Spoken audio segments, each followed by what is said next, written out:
Welcome to your first week of your drawing class, my valiant artists in training. I'm excited. I hope you are too. This week we are going to talk about how to use basic shapes to draw anything. So, first up, let's do a warm-up. We are going to do a blind contour drawing. Let's find out what that is. Blind contour drawing is when you are drawing something and you are looking at the thing that you are drawing, your reference picture or an object that you maybe have sitting in front of you, but you don't look at your drawing, not even a peep. You are drawing without even seeing your own drawing. Sounds pretty crazy, right? Well, let me explain to you in a minute here why that is such a good idea. To begin to explain why doing a blind contour drawing is even remotely a good idea, we need to talk about why our brains draw the way that they do, or rather how they draw. You've probably heard this phrase before, all I can draw is a stick figure. In fact, you have probably said that before, and trust me, you're not alone in that. In truth, our brain prefers to see things as symbols. A stick figure is a symbol of what we see, right? I mean, what does this part represent? That represents the torso, right? These represent the legs. These represent arms.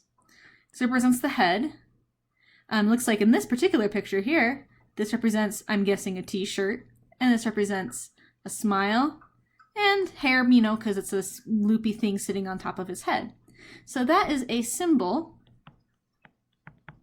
that represents a reality, and it's a fairly well-recognized symbol, but it doesn't actually look what reality looks like. It just is symbolic. I mean, two arms are two straight things hanging off of your shoulders, and so it makes sense to use two straight things to represent arms in a stick figure. But that isn't accurate. That is not what real life is, but that's the way that our brains like to see. And there's nothing wrong with that. We just have to learn how to work around it. Instead of trying to see things and instantly interpret them as symbols, which is the easiest thing for our brain to do, we need to teach them how to see what things really are. Not as symbols, but as a collections of lines and shapes and shades that are, a lot more detailed than the simple symbols such as stick figures that we use. What's nice is that the symbols our brains invent and the way things actually look in reality have a lot in common. After all, the symbol has to come from somewhere. Our arms are mostly long and straight, right? Just like the line arms on a stick figure. But they have another thing in common. The reality we see is also made up of shapes and lines, or sticks as it were, just like this flower. We've got a centerpiece here. It's a nice oval. That's a shape, right? That's just a nice, easy, simple shape. And then we got to make some petals to come off of it.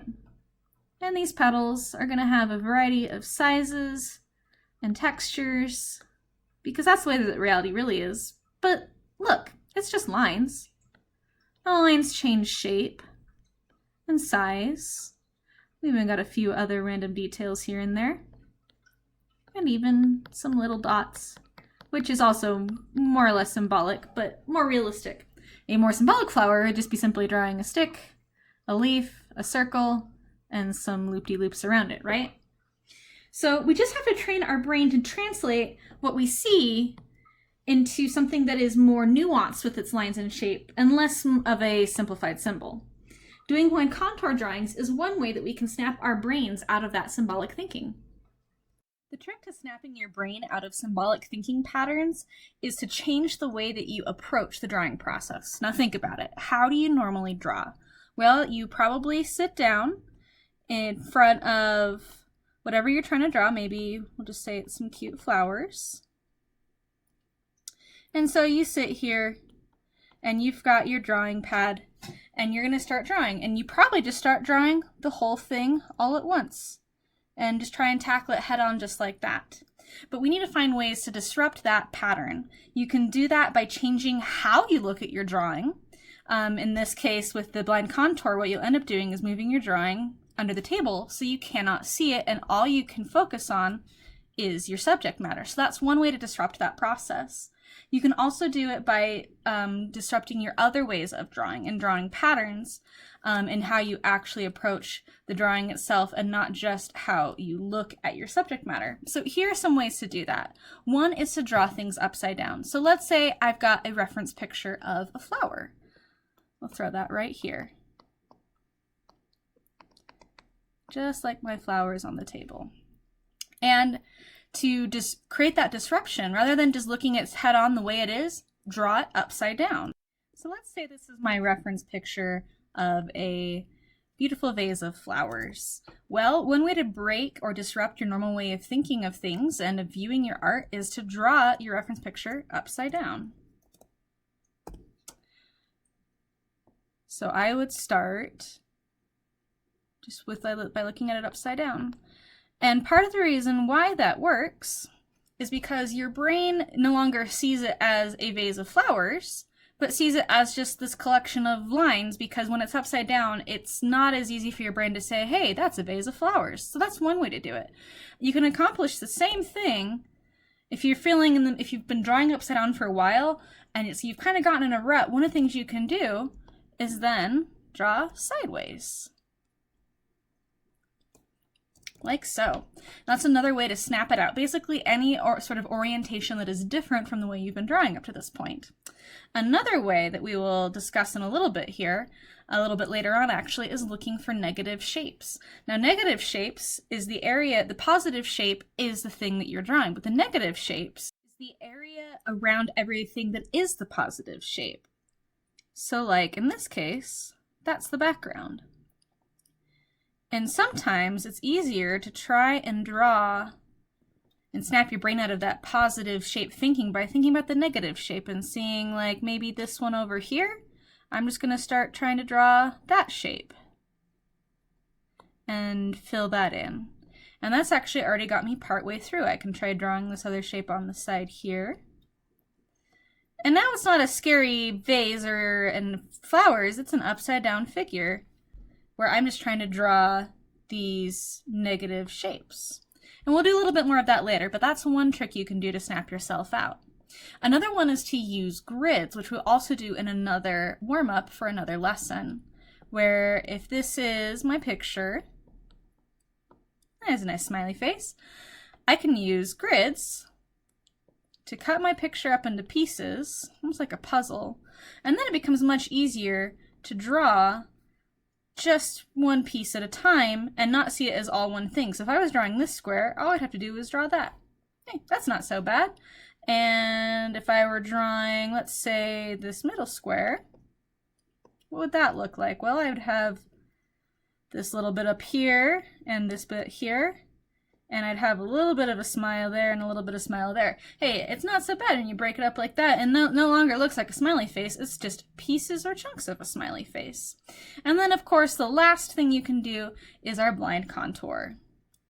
Now, I can't find a better way to explain it than this video that comes from Online Drawing Lessons channel on YouTube. So let's dive into this and watch how she describes how to do a blind contour.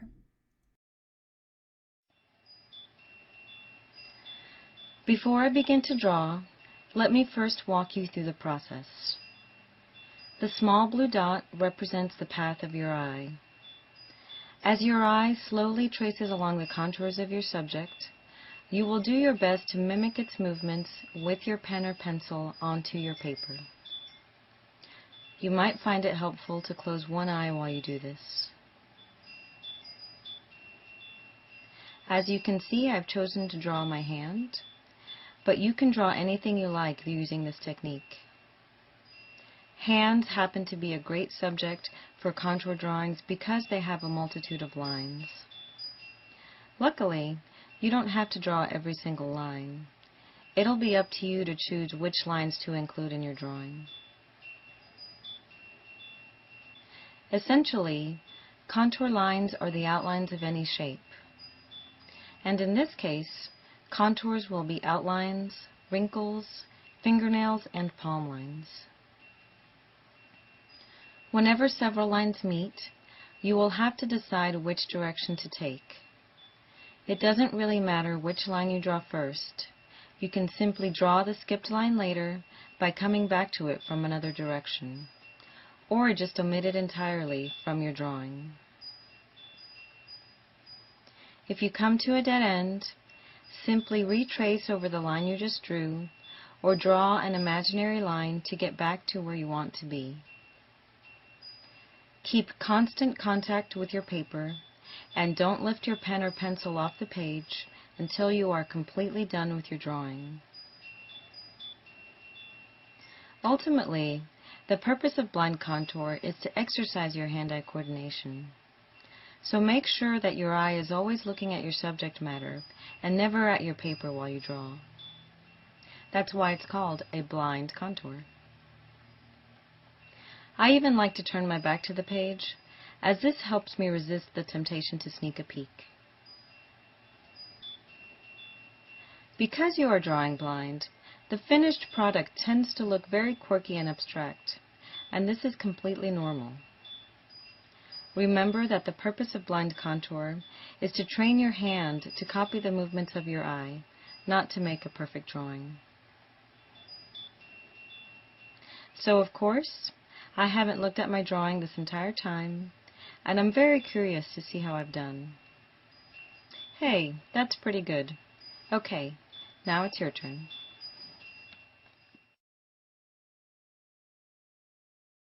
Now, her websites are a great extracurricular resource if you want to do some more drawing study and lessons outside of what we're going to learn here. So let's do a quick recap of what she talked about. At the beginning of the video, she showed you a dot that was going along the outline of her hand. But that's representative of the path that your eye travels. And you'll notice that it traveled over every tiny little nook and cranny. And then what she's saying is wherever your eye goes, your pen needs to go also along it at the same time, or your pencil. So you kind of have to pretend that, let's just say that this is my curve. Whatever shape that is, I have no idea, but that's what I'm going to try and draw. What I'm going to do is hide my paper so I cannot see it, and I will show you in the next video exactly how I prefer to do that. But you're going to put it out of sight. You can't see your paper. All you can do is feel it with your hands and your pen. And then your eye is you're going to pretend like your eye is a little ant.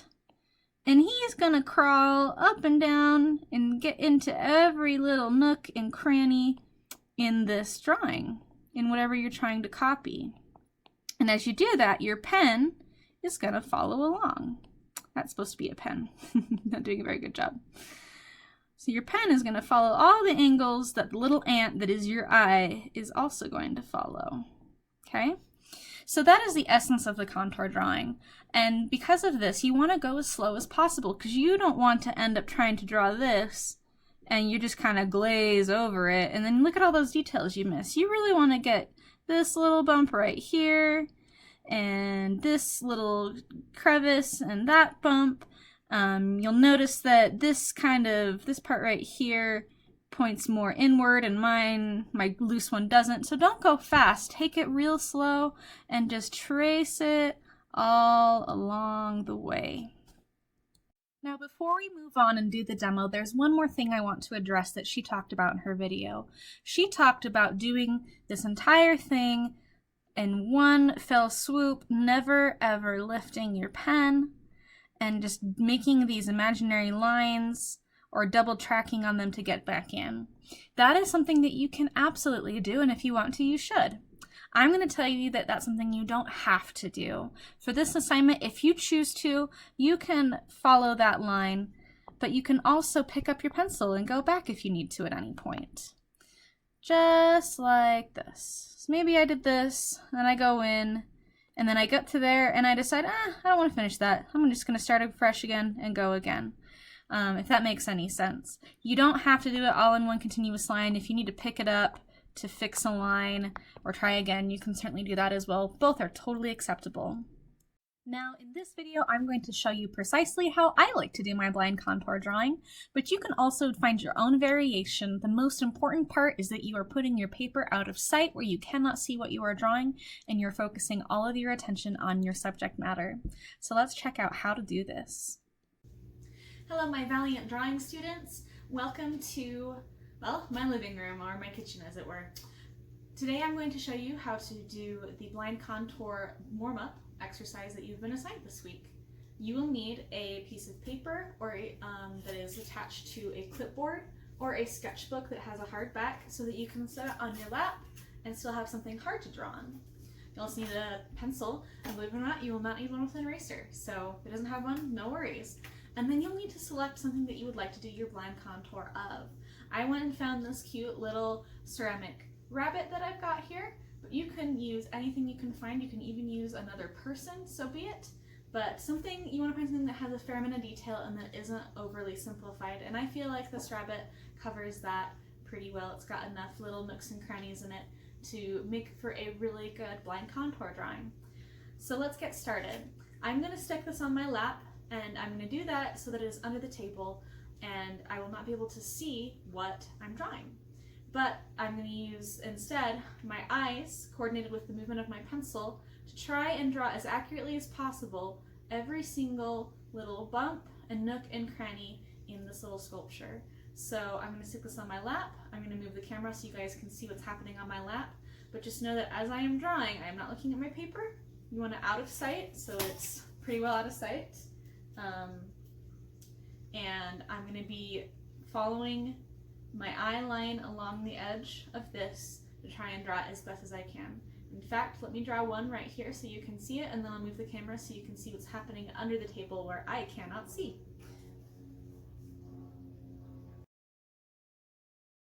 Now, going slow is going to be the most important thing you can do for this. I'm going to be showing you a sped up version of this, because I don't want you to spend forever watching me trying to draw, but you will want to have be going as slow as possible so that you can capture all those details and not gloss over a single one in your haste. Alright, so what I've got so far, I was just trying to drawing the head and some of the ears and things, and it's pretty goofy scribble, which you should know if it is pretty goofy and a little outrageous. You've done the right thing. You still want to make sure though, if you were to look up close, you could tell which parts belong to which part that you were drawing on there and what sort of details you were trying to represent. So let's move the camera.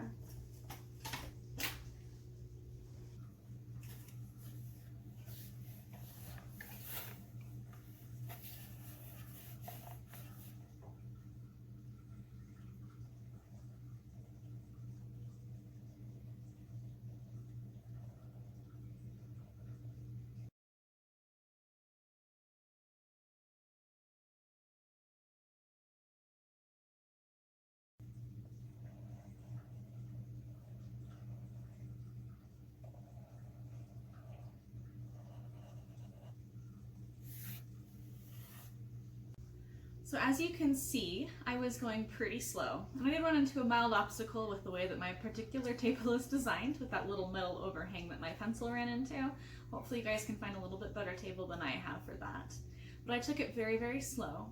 And you may notice also that I took the approach where instead of doubling back on my lines to add the details, I just kept going, and then I lifted my pencil and added those details. And you can kind of see the goofy little effects of that here, of where I put the eye and the nose and the tail over there. And that's okay. You can take either approach. You can do it where you draw parts and you lift your pencil to draw other parts, or you can try and do it in one continuous line without lifting your pencil. So that is how you do this assignment. What I would like you to do is do the same thing. If you feel like recording yourself, that could be fun, but you don't have to. But I do want you to scan this image when you are done and submit it as a part of your warm-up. And feel free to do as many as you'd like. It's not the most fun exercise, but I can promise you though, the more that you do, the better you will get at it. And I want to see lots of really good detail. In addition to submitting a scan of this, if you could, I would also appreciate you submitting an image of whatever it is that you were drawing so that I can see sort of the same picture that you were seeing and compare the details of the actual image with your drawing. Now that you've seen how I do it, it's your turn to try it out. I want you to spend 15 to 30 minutes working on this. That either means you're going to make a whole lot of them or you're going to go very slow. That is your choice. I recommend the slow option, but still go ahead and make a handful of them. So here's step one. First, you need to look around you and find something interesting to draw, like a potted plant, a stuffed animal, or your best friend. Whatever you've got, set it in front of you or on a table in front of you. Now you're going to take your sketch pad or a piece of paper on a clipboard and set it on your lap and then slide it under the table where you can't see it, but you can still reach it with a pencil. And if you don't want to do that where you slide it under the table, a few other things you can do is, if this is your drawing here, you can get another piece of paper and block yourself from seeing it while you put your arm around one side while you are working on the drawing. So that's another thing you can do, whatever you need to do to block your view of the paper and make it ridiculously hard to peek, because no peeking. The crazier and the sillier it is, the better, and if you peek, that's just going to ruin it. Then you are going to draw the outlines of your object without looking at your drawing under the table or behind this piece of paper, if that's what you want to do. Focus all of your attention on the subject or the object that you've chosen. Go slow. I can't say that enough. Go super slow. Remember, if you've got something that's really detailed, I don't want you going so fast that you miss all those details. Go as slow as you can and be careful to get every tiny bump of detail. And then you'll know if you've done well if you have a fairly detailed but also a pretty goofy looking scribble. So go ahead and make a handful of those. And when you turn them in, what I want you to do is turn in as many of those as you think are good, or even just one of your best examples. I also want you to take a picture of whatever it is that you drew so that I can see all of those details that you are seeing and see if I can also find them in your drawing. Good luck!